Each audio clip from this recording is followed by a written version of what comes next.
Hello, this is Valerie. I have been thinking about talking about some of my magic events for the year in a longer video format. I'll just kind of update. And I have the plague, which sucks, but gives me a good opportunity to not be doing anything else. So, I'm gonna do that. I think I'm gonna talk about like 3 or 4 events. Probably not gonna get too in depth about the games, but just kind of like narratively what's gone on this year because it's been kind of wild. I qualified for my first pro tour. I've been playing for over a decade competitively in major tournaments like this, and this is the first time I've made it, so that's pretty cool. So I'm going to talk about that one first, even though it was actually the most recent. Um, just to, skip the full drama. I qualified with Blue White Miracles, which is this deck right here. This is my absurd joy to pilot. It wasn't my deck I wanted to play. So this is for Regional Championship Houston that was in mid-October. And I was going to play Belcher, it was modern, and I didn't feel super great about the format. I haven't played competitive modern in a very long time as far as like major tournaments go. And I'd played a fair bit of Titan, but I'd never played it in paper. And maybe it's easier in paper, maybe not, but it's just, I don't know. It's not a deck I felt comfortable bringing to an RC, so I ended up not borrowing it, which I was going to. And then I'd played a fair bit of Control, but I really didn't feel confident bringing Control to a major tournament just because, like, I don't want to draw all my matches, the games take forever. I'm not sure if I'm that fast of a player at Modern. I don't know that I know the format as well as I would do if it was like standard blue-white control that I feel more comfortable with. So I wasn't going to play that. So I thought I'll play Belcher. I had the opportunity to borrow it, and I got to practice with it for a while, and the deck felt kind of unfair in a nice way, where it was doing some different things from a lot of Modern, and very just hard to stop. I mean, the legendary 3-drop in specific is just like, whose name I'm forgetting because I have terrible memory and the plague. Well, terrible memory for words and the plague. Um, that it's just such a powerful alternative avenue win con compared to just like play Belcher win. And the deck just feels, I don't know, feels very unfair. I think it's still very strong. I think its major problem is how hate cards have changed. I think the modern environment has gotten much worse for Belcher, even though I think the deck is fairly powerful. So I was going to play that up until the day before the event started. I had a really bad month and was not doing well. And so I didn't think I was going to do well at the tournament. I thought I was pretty unfocused and just like tired, felt pretty miserable, and didn't want to really take the weekend too seriously.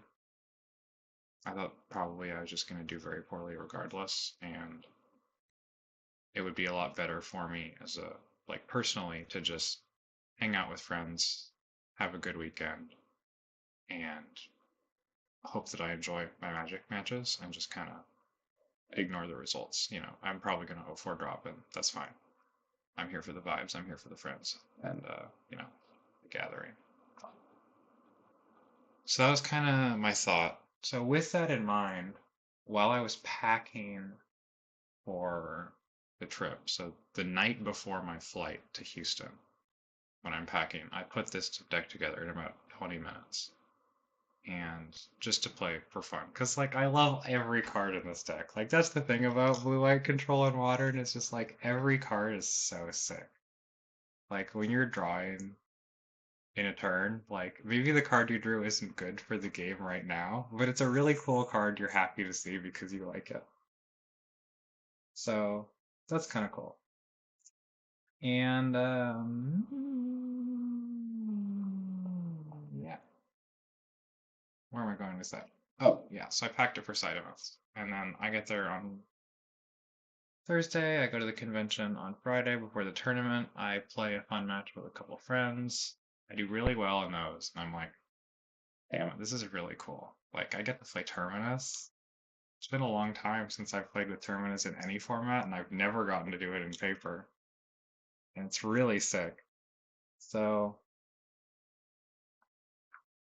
I played a re-qualifier for the next RC, one of the 5 round single elims. If you win it, you could invite to the next regional championship cycle, because I still need one, or needed one. Spoiler alert. Um, and I played 2 rounds of that. I got a bye in the first round, played round 2 and 3.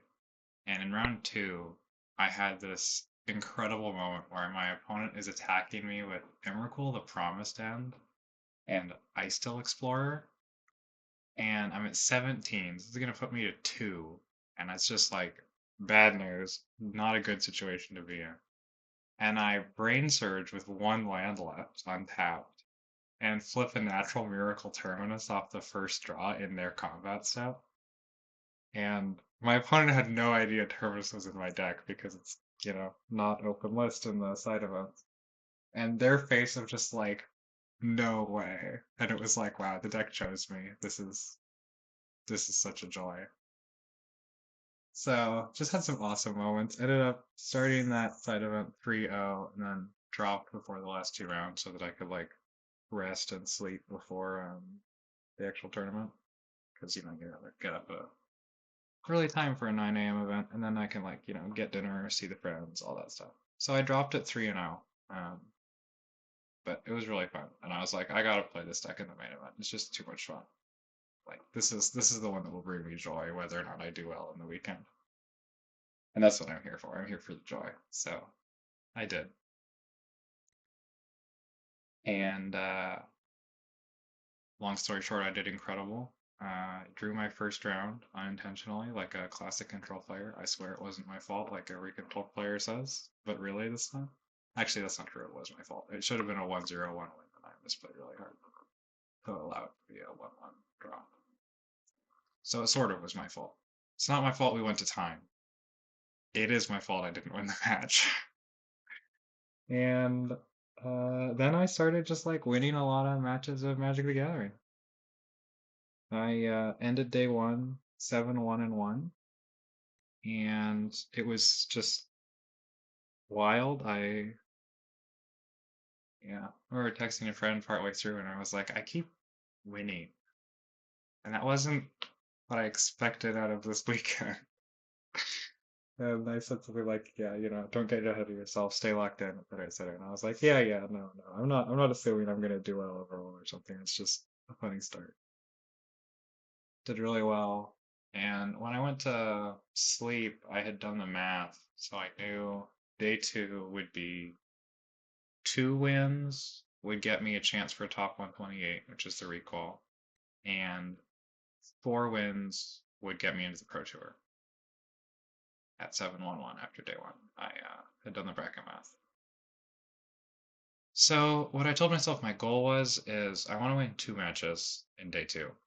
My first goal was just hang out and have fun. So this is already like way more than I was expecting. It would be cool to win 2 more matches out of 6. I get to qualify for the next RC in Milwaukee that I don't have an invite for, and that'd be neat. But no big deal either way. Just kind of here for the vibes and make sure you have fun. Then I won my first 2 matches, and I was already in. I was like, oh well, my goal's accomplished. What am I gonna do now? And then I said, I would like to win 1 more because that'll guarantee top 32, or sorry, top 128 with a chance for top 64.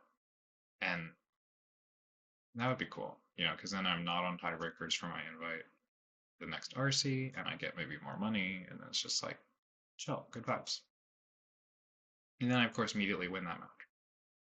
On, yeah, 3-0 to start day 2, and it's like, well, I know if I win one of the next 3, I'm going to the Pro Tour. which I've never done. I've been playing this game for over a decade in major tournaments.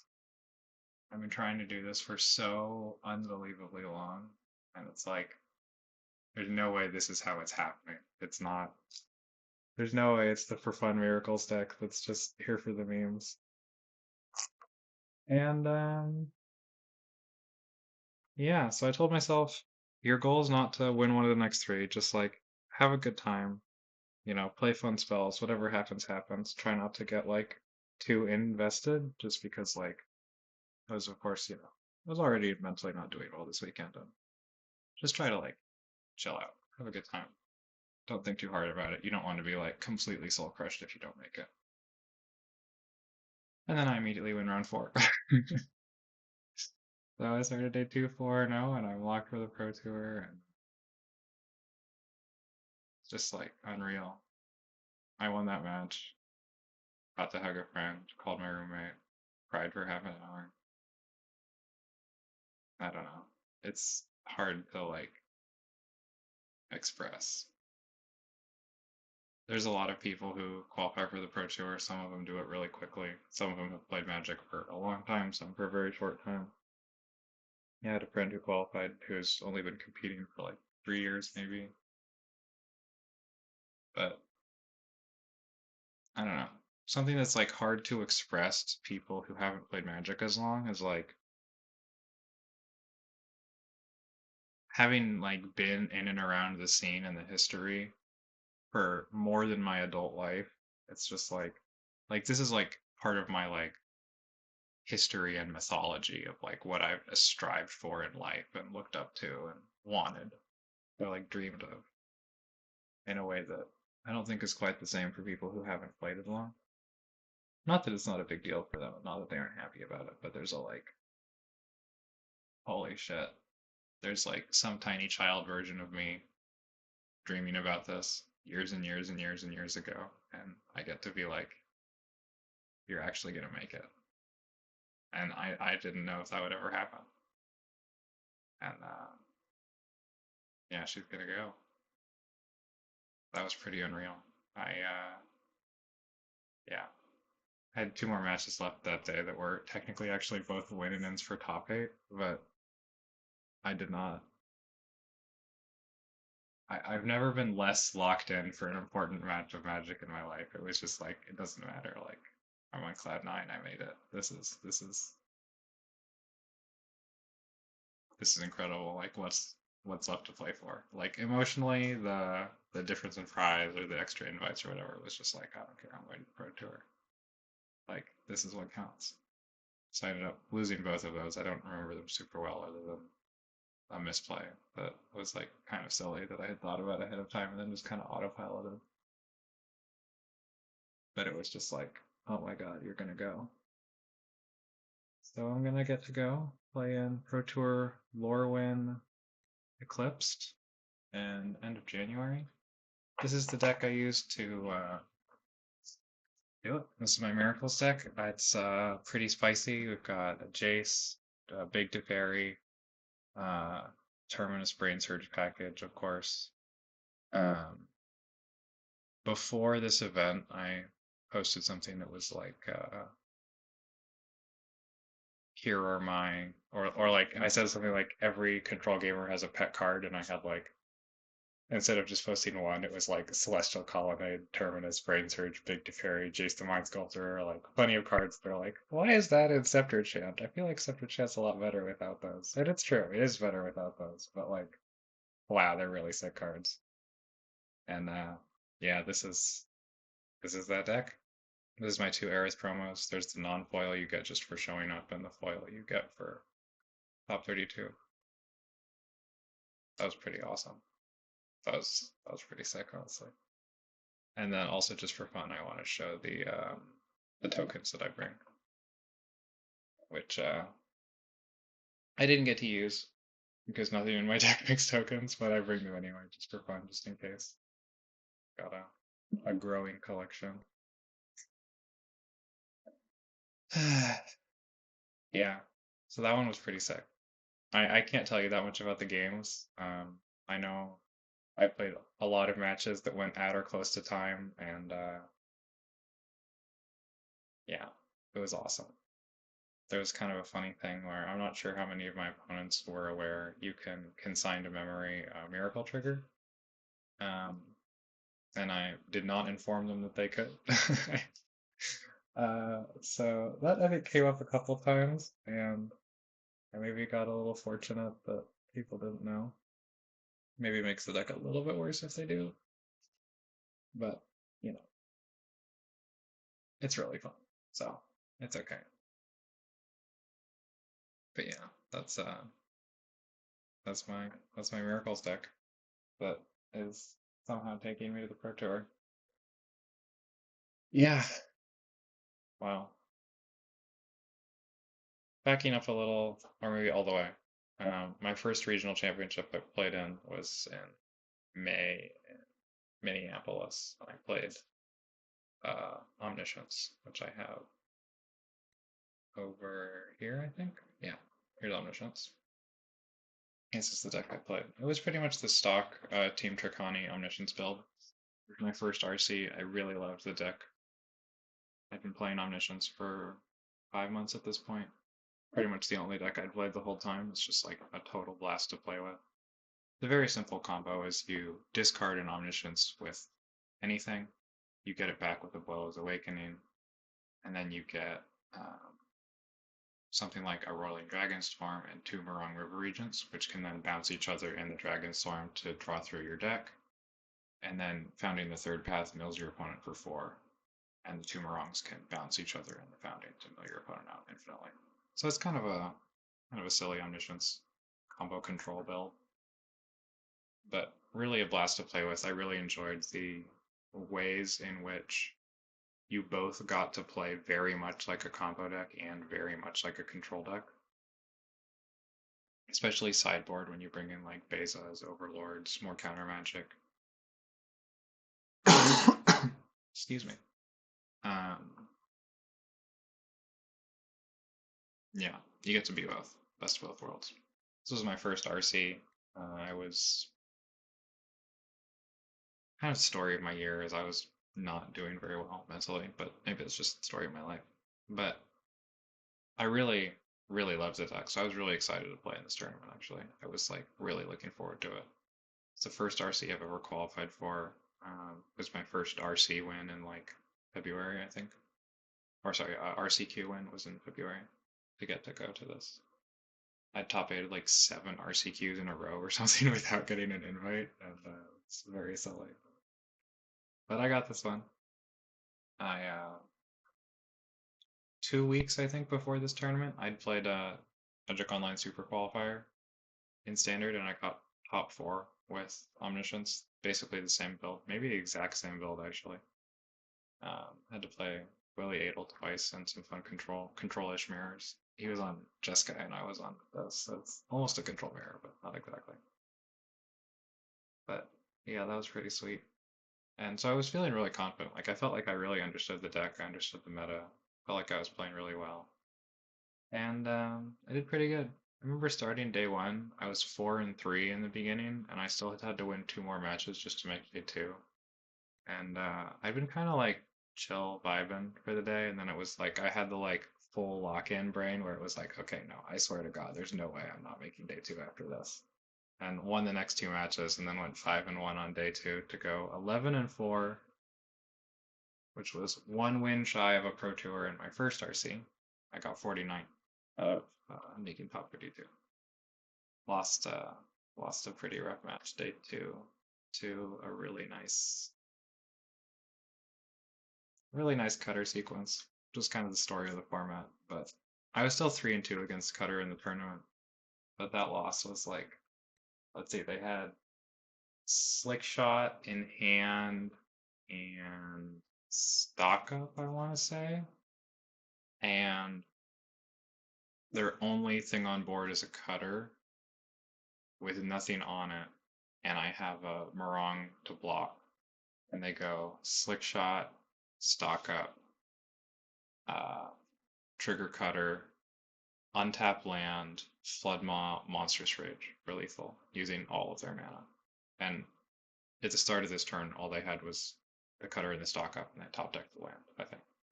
And I was like, yeah, that's how that goes. It's rough, but it happens.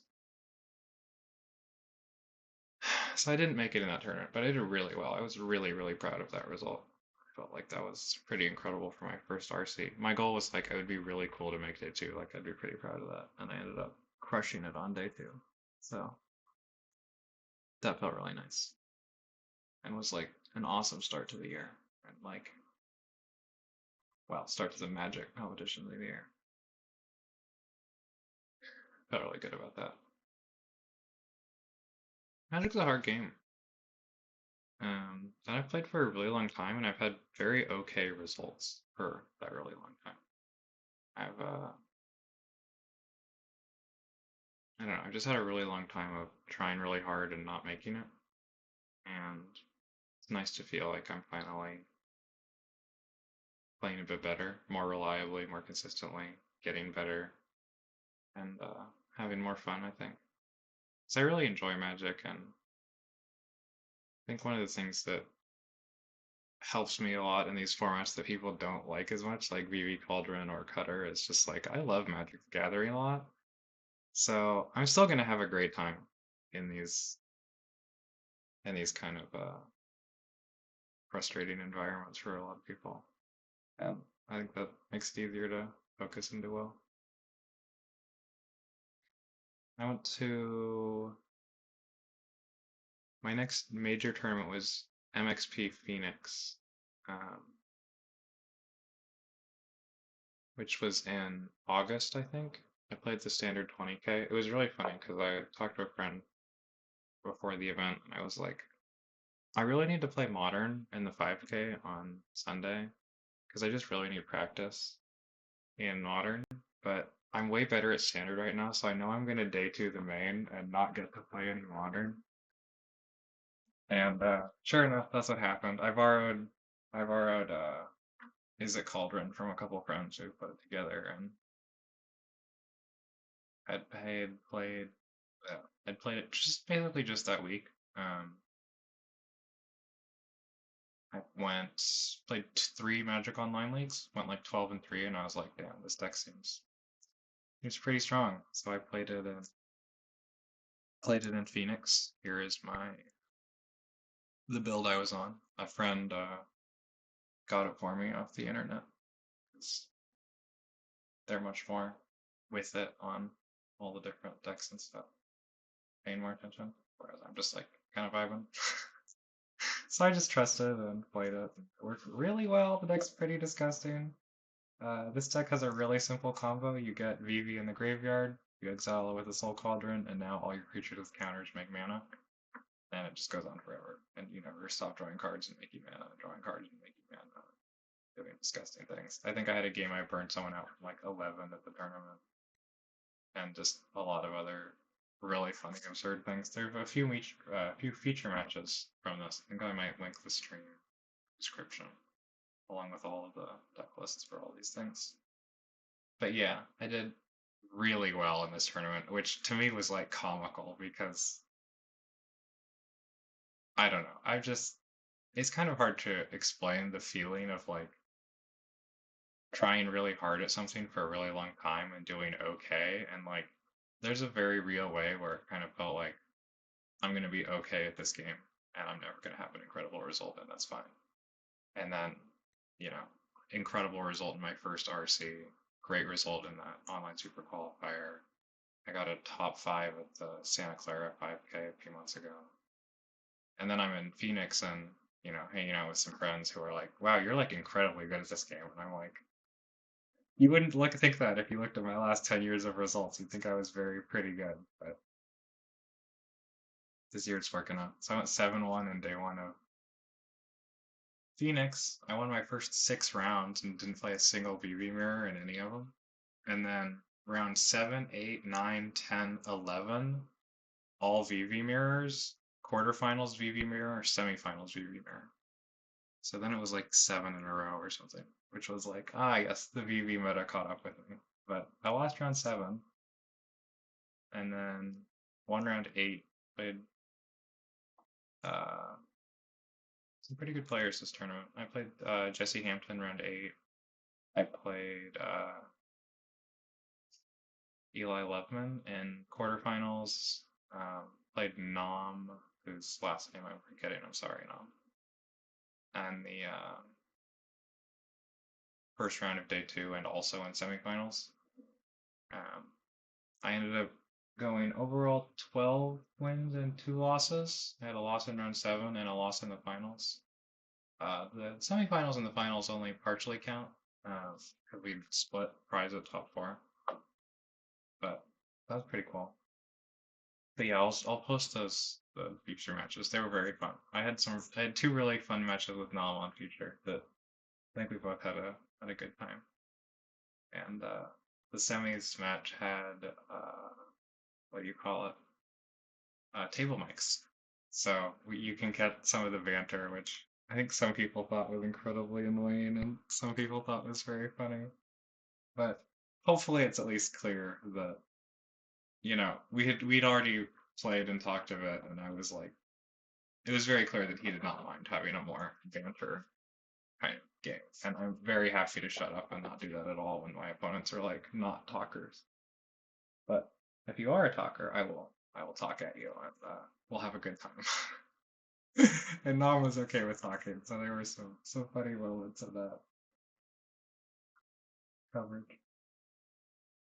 But yeah, I ended up splitting top 4 at this uh, MXP after my huge RC finish, and it's just like, wow, this year is just kind of ridiculous, and it was.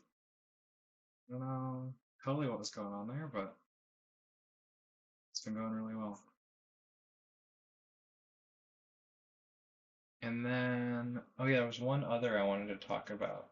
Um, I played a CEDH local, it was like a bronze tier event maybe, in I think September before uh, Vegas. No, not Vegas, before Houston, before I went to the RC. And I played a really fun deck that I do want to talk about for a minute. CEDH is not loved by everyone, but I really enjoy playing this format occasionally. So I played Atraxa Grand Unifier, aka Sephiroth the Savior. This is all the spells in the deck. Um, I could probably go into my opinion or my thoughts on my build of this more than my constructed decks actually, because like I feel like those ones are simpler. It's like, I played the good VV cards and I played Blue White Chant, but I took out the good cards and put in Miracles. But I don't know, this one's kind of fun. I really enjoy uh, playing Atraxa. She's my baby in CEDH for sure. I've played not that many CEDH events, but I played her in I think all but one of them, maybe like 4 out of 5. Um, but yeah, so it was Atraxa with the Teferi Kitten combo, and then that's why Teferi's here with Kitten. And then I also played Tezzeret, who also kind of combos with Kitten very strongly, just to like get all the artifacts out of your deck, make a bunch of mana, do some cool stuff like that. And then the other reason I was playing Tezzeret is because I'm on Auriok Salvager's Lion's Eye Diamond and Walking Ballista, wherever the Ballista is. With my creatures? Or are you with my artifacts? Here you are, you're with my artifacts. You're right next to Tez. So yeah, that's part of why I'm on that. I think Tezzeret's very nice if you have both of those for sure. And you can even get like Esper Sentinel, which is just like a disgusting magic card. But yeah, so my Atraxa build is much more mid-range than I think a lot of them. I'm on pretty high creature count. I've got Kinnan mainboard. I've got Enduring Vitality, High Fey Trickster, Impersonator, like Mist Hollow, or Mist Hollow for the combo, but Talion, Seedborn, Hullbreaker, like really mid-range committed compared to most Atraxa builds, like by a lot. Literally, you can't get much more mid-range. It's kind of it's like Timna Thrasios, but with Food Chain and Atraxa, and so the commander is much more exciting. Um, But yeah, any other interesting stuff? I think Hullbreaker Horror is pretty cool. I like just having a lot of ways to actually win the game in the deck. I found it makes converting from mid-range to win a lot easier, and it also enables you to have more surprise kills. So like Hullbreaker's a one-card win con a lot of the time, and you have, Hullbreaker Bowmaster is another way to like physically win the game in terms of like getting life totals to 0 if you don't have access to Thassa's Oracle for some reason. But we still, of course, do play Thassa's Oracle and Demonic Consultation Tainted Pact, which is Consultation here, right here. And then like Walking Ballista, Lion's Eye Diamond Salvager can kill. Walking Ballista is another way to do the damage off of Food Chain. We've got Food Chain, Mist Hollow. Food Chain, very good magic card. Just for the record, that card's pretty gross. Then we've also got like Kitten plus Teferi. Do I have any more surprise in the games? Maybe that's all, but it's a lot. I think it's more than most people run for sure. And then I can also just do like High Pay Trickster or Seedborn Muse to just like really outgrow people. And I kind of got to do all of these things a little bit. Maybe I'll talk about the tournament games a bit, see how well I remember them from 2 months ago. Hopefully pretty well. But yeah, any other spicy choices? I've tried Nature's Rhythm out. It was fine. I never harmonized it. It's probably not better than Finale or Invasion, but it's a cool card. And I have a real version of it, so that was a reason to play it. I didn't play Imperial Seal, but I did play Stock Up, which is maybe a bit spicier, but you know, sometimes you don't need a specific card. And if you don't need something very specific, Imperial Seal is very awkward because it's slow and it takes away your draw step. And when you're just in like a situation where you're like, I wouldn't mind having a land or a mana dork or a decent value piece or excuse me, something like that, then like Stock Up is a really nice card to have. Really nice card to have. Anything exciting in the counter spells? Let's see, we've got Force of Will, Force of Negation, Buster, Spawn, Misstep. This looks pretty normal. Pack. I guess I'm a little bit low on counter spells. I cut down a bit because I really wanted to try to focus on stuff that made me do well and only play enough interaction to help out when someone goes off more than be like the primary police of the table. And especially with the amount of card draw I have, that felt fine. Felt like it worked out. I played Cyclonic Rift over Chain of Vapor or Floodmon because I have the cool Final Fantasy version. That's that's a lot of the reason why. I played Born Upon a Wind instead of that other card that gets a land out of your deck. Crop Rotation. Usually I play Crop Rotation, but in this particular one I had like not as much, or like my mana base was just a little bit more awkward, so I wanted to not put the Capolis land in my deck, so I played Born Upon a Wind instead. Yeah, Eladamri's Call is I like it more than Worldly Tutor because it puts it in your hand.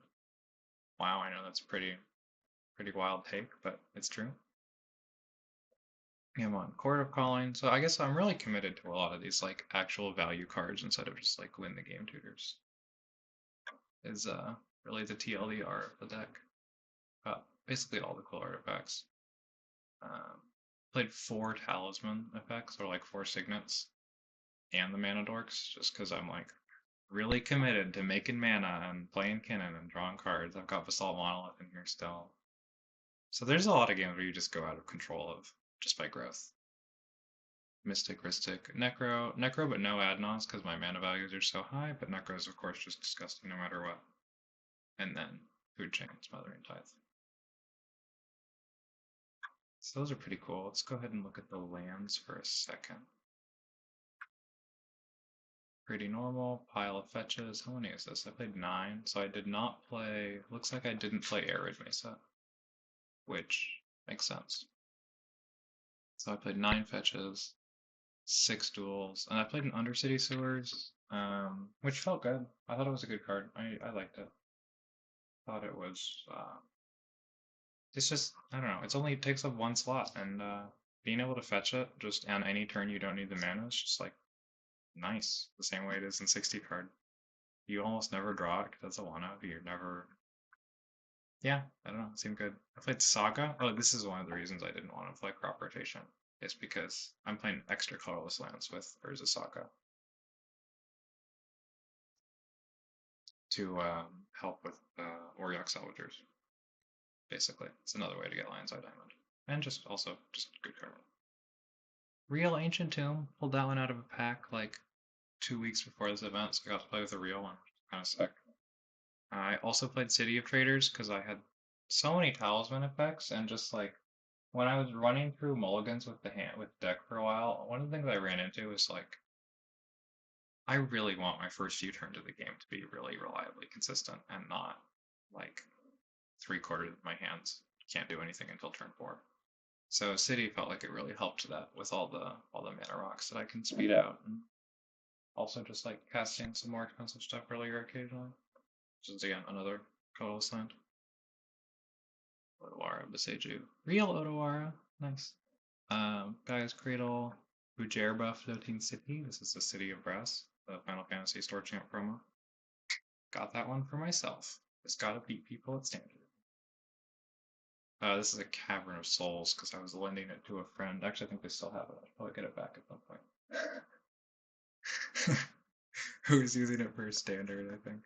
So, at the actual tournament, this was a Cavern of Souls, but when I took the picture, I'd already lent it back to them.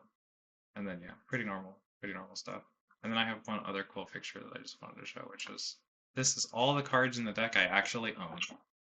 And I think this is pretty cool because it's really growing in quantity. I got a real Sephiroth tracks though, because how could I not? And yeah, I think like 45 of the cards in this deck were actually mine, which is pretty neat. So many of the fetches at this point, after needing them for modern and stuff, it's just growing. Yeah, pretty cool. I got the Final Fantasy Silence and Cyclonic Rift because I may have gotten that secret layer potentially. This may be the first time I ever bought a secret layer. But it was worth. It was worth. I had to. Yeah, so that was pretty cool. Um, let's talk about the games a little bit. I won this tournament. Maybe I should have started with that. I actually won this tournament. This is going to be a giant flash of bright white light, so just warning you. Okay, so I'm doing this so I can draw, which is maybe really obvious, but yeah. And then let me just make sure I know where the game is so that I don't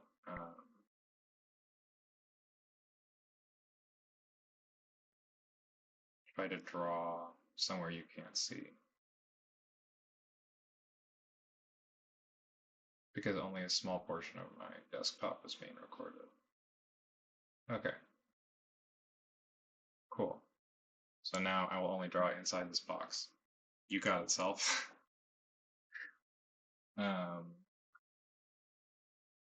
Yeah. Okay.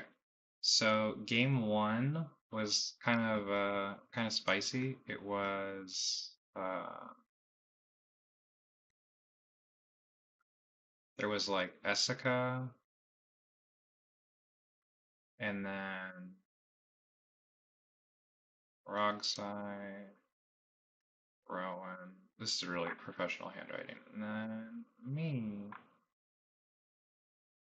I was in seat 4, and Essica was in seat 1. So this was round 1. This is kind of a funny game. Everyone had a pretty okay start. Rowan was looking a little terrifying. I think their commander got removed once, and they played it again the next turn, and it was like, okay, the next turn's gonna get spicy. And I had a really nice board state prepared, so like the next turn I was gonna be doing really well. I had an early Esper Sentinel and Noble Hierarchs. So I had like just like a good development, a lot of cards, and was like ready to start like really playing the game when Rowan decided to go off. into a Rogsai Ristic study. And the game gets really interesting here because Rowan does not win the game fast. And Rogsai draws a lot of cards over the course of Rowan comboing. And Rogsai tells the rest of us very early on, I will not attempt to stop Rowan unless we agree that we are playing to draw the game. And I was just like, there's no way you just said that. Like,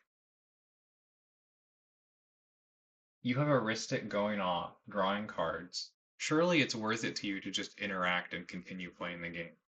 And they said something like, well, no, because if I interact, that's hurting me. And I'm like, I know how a multiplayer game works, but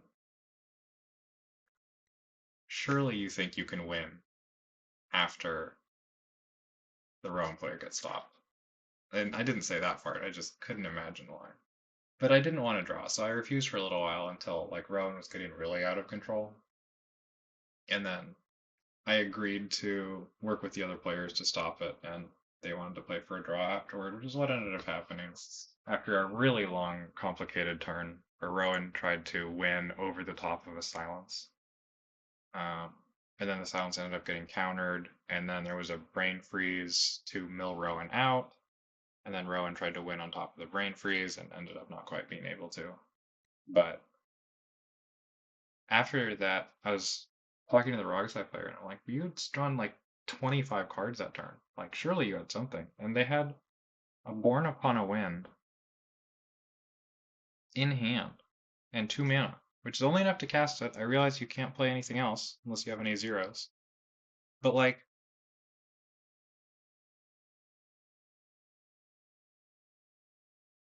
do it.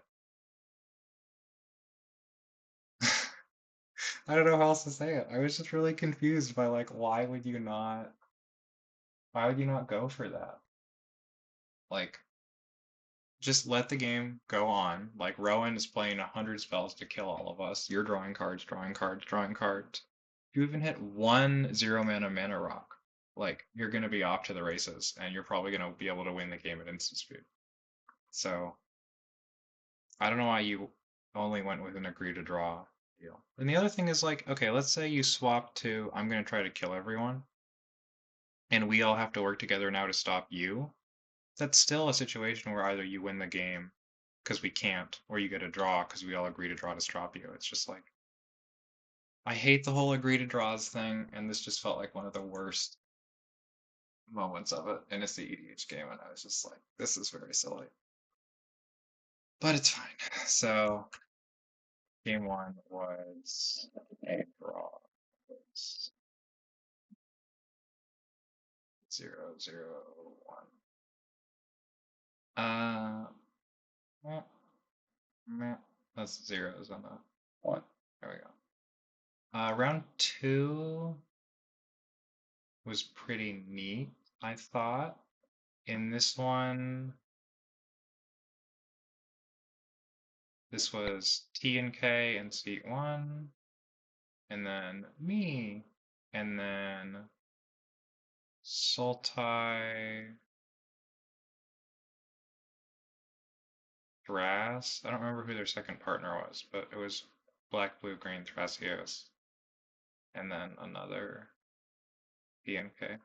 And this game was pretty funny where um, I had a turn one mana vault, and that was like it. And then this T and K player on turn two, and it's 1, 2, 3, 4. They go turn two Smothering Ties, and the other T and K player flood mods the Smothering Ties to stop it for quite a while, so that they, blank the ritual, don't let the T and K player make a billion mana, etc., etc. But then my turn two with the mana vault in play is to slam a Smothering Tide, which was great for me. This one had just been stopped. The game continues for a bit, but I play Kinnan. So I have Kinnan plus Smothering Tides treasures. I play Atraxa, she gets countered, and it's actually like no big deal because I have so much mana. So then the next turn I have like Crack Ranger Captain, for a silence. Sultai player ad nauseous in response, but can't find a counterspell. And then there's one thing they could do to interact with the my board before the dude resolves, which is they could blow up Kinnan with a red blast. Um, but I can like sack and tap all my stuff for mana and respond, so it's not like it's theoretically that helpful if I'm just winning the game. And I told them I didn't have a deterministic win, which was true. It was play Atraxa and draw a lot of cards, and if one of them is a 0, I'm definitely going to win. But I didn't totally say it out. I just said, no, it's not a deterministic win, which it wasn't. I actually don't even know how good the odds were. I had like 4 outs, 10 cards deep. So decent odds, but not incredible for sure. Not great. But so they let it go. But funnily enough, killing the kitten actually would have mattered hugely because my line was Displacer Kitten, blink some stuff, make even more mana, then play Atraxa using the mana that Kinnan made off of tapping the extra stuff, play Atraxa, and now if I hit a 0, I get to blink Atraxa and draw 1,000 cards and make a billion mana game, which is what happened. So that's how I won game 2, which was very cool. So then I was 2-0 on. I feel like there should be a better way to do this.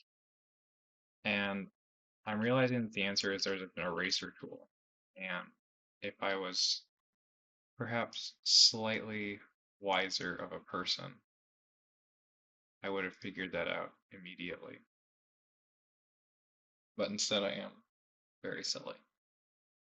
So round 3, this was 4-round, cut to top 4 out of 25 people.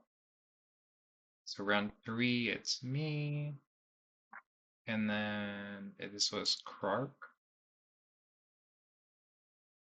and then it was Krark Sakashima, but Krark's the real commander. And then seat 3 was, I think, another TNK, but I don't remember, and they didn't get to do that much. And then seat 4 was a Tolly, who is being played by someone whose name, I think his name's Julian, but he's very good. He goes to all the majors and stuff, and is quite good at the game. There's a very interesting sequence in this game. I was seat 1. I had a very, very nice start. We're in this position on like turn 2 where Itali gets a free cast of a lightning bolt. And he's like, okay, I'm going to point this Itali at one of the commanders on the table. And mine's not on the table, but it was one of the other two or my Esper Sentinel. And he says, if either of you are willing to show me your hand, I'll bolt the other person's commander. Looking at these two people. And they both say sure. And he says, okay, if you're both willing to, then I'll look at both and bolt the Esper Sentinel. And they both say okay. And this is, I think, a really interesting spot because he uses the information to know he's safe to go off, except for me, who just didn't happen to have an answer that turn.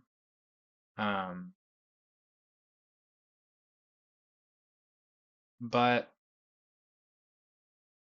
I thought it was a very cool play because it's interestingly not actually that important whether or not either person shows you their hand.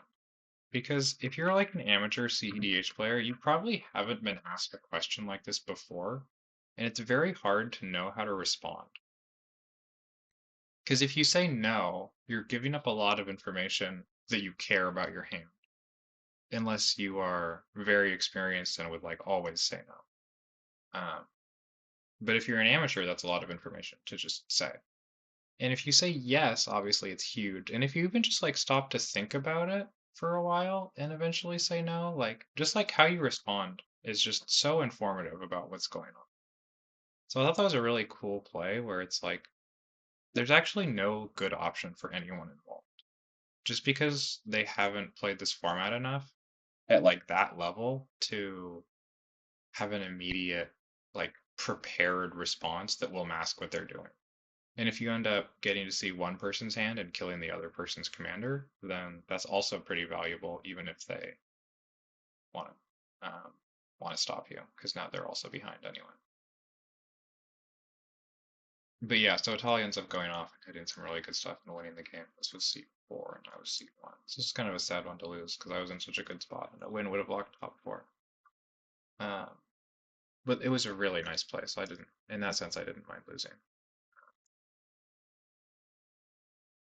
And Italy got to go to the finals. At this point, Italy was 3-0, I think. So it's kind of popping the fuck off.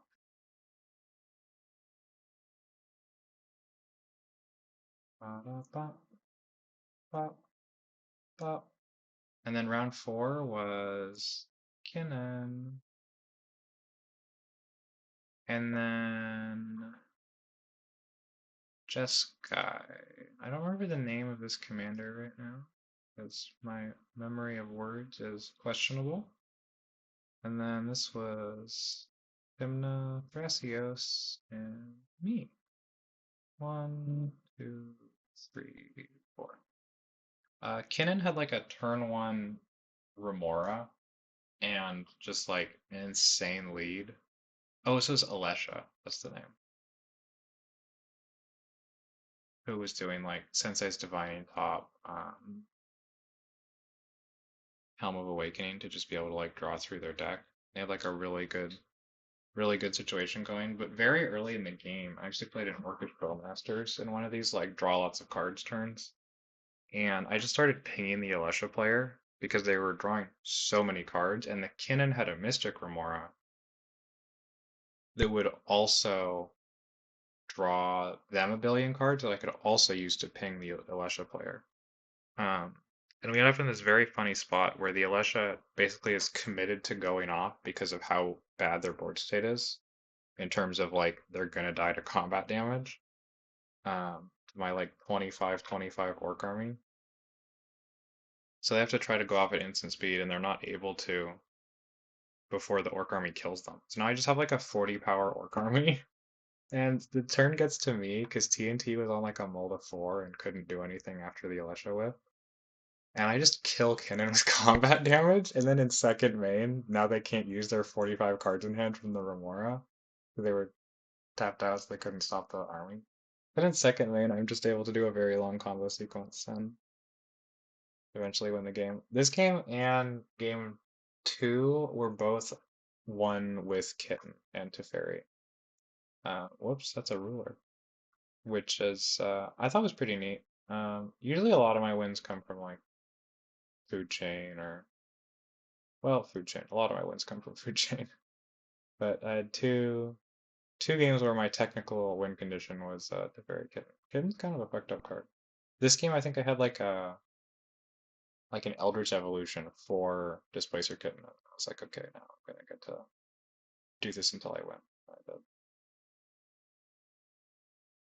And then we had Top 4, which was the finals. I was in seat 3.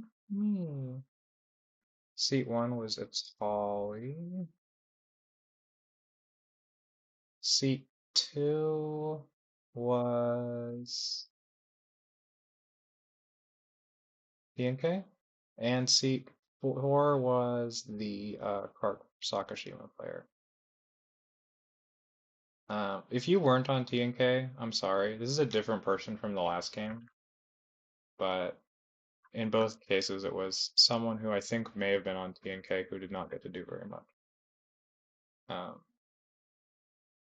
wait, is this right? One, oh, this is flipped. This should be Clark in C2 and me in 3 and TNK in 4. Clark and TNK.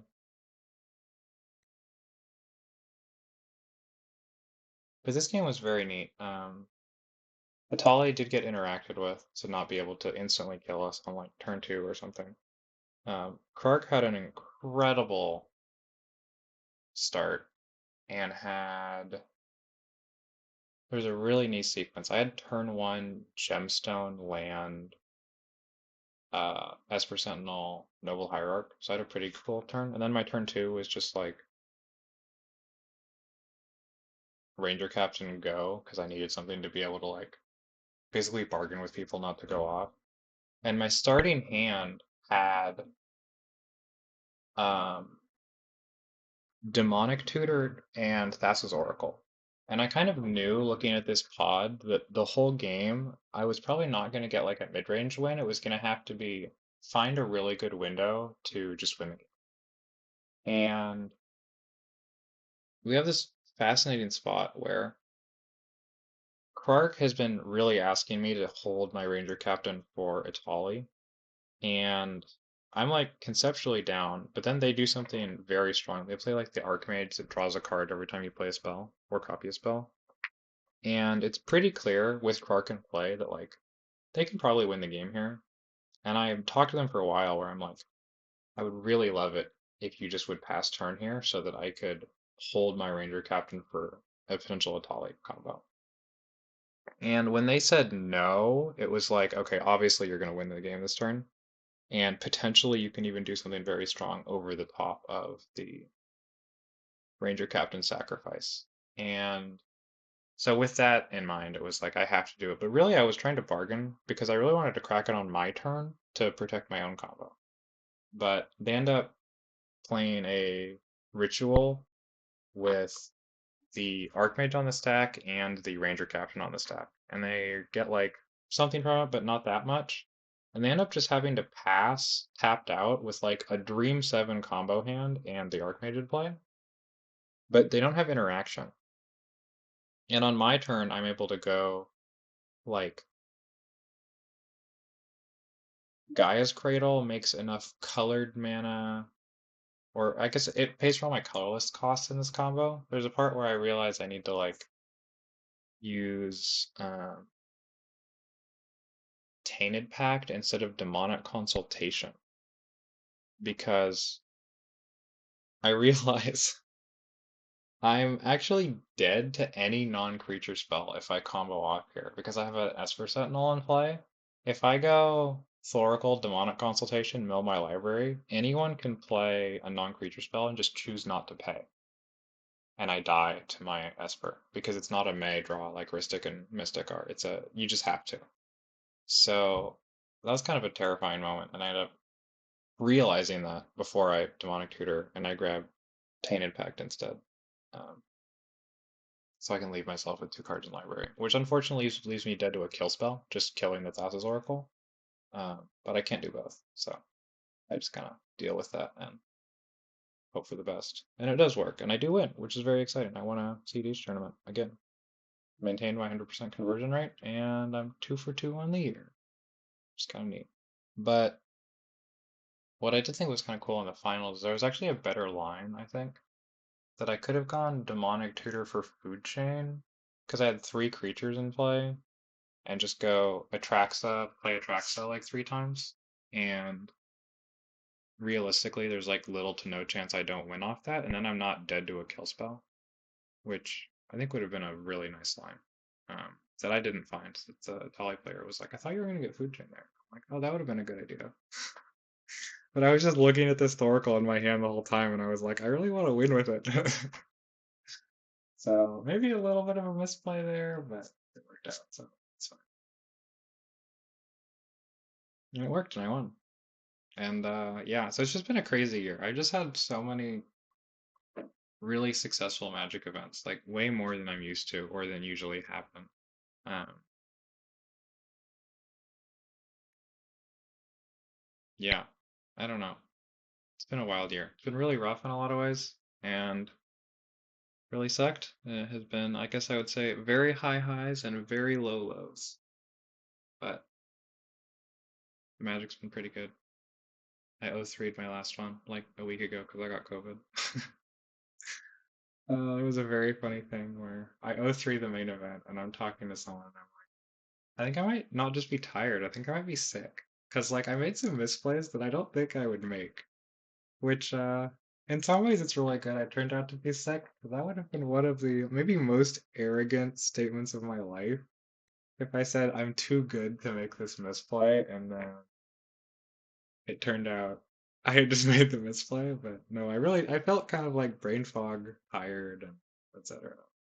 And it turned out I was. I had some Have some COVID brain fog going on. But playing RC Vegas in a couple weeks, but it's not a huge deal because I already got my PP invite. So it's just kind of a free roll vibes. I'm probably gonna play Miracles again. It's just such a sick deck. I just really enjoy it. It is like it's really a joy to play with. So I'm gonna do it again. But yeah, that's kind of a vibes recap, I guess, of my Magic tournaments of the year. I mean, that wasn't really. I didn't talk about any of the games, any of my 60 card matches, really. But I mean, I could do that, but that would take like 7 hours probably. So here you go. Here's some 60 card. Bye, internet.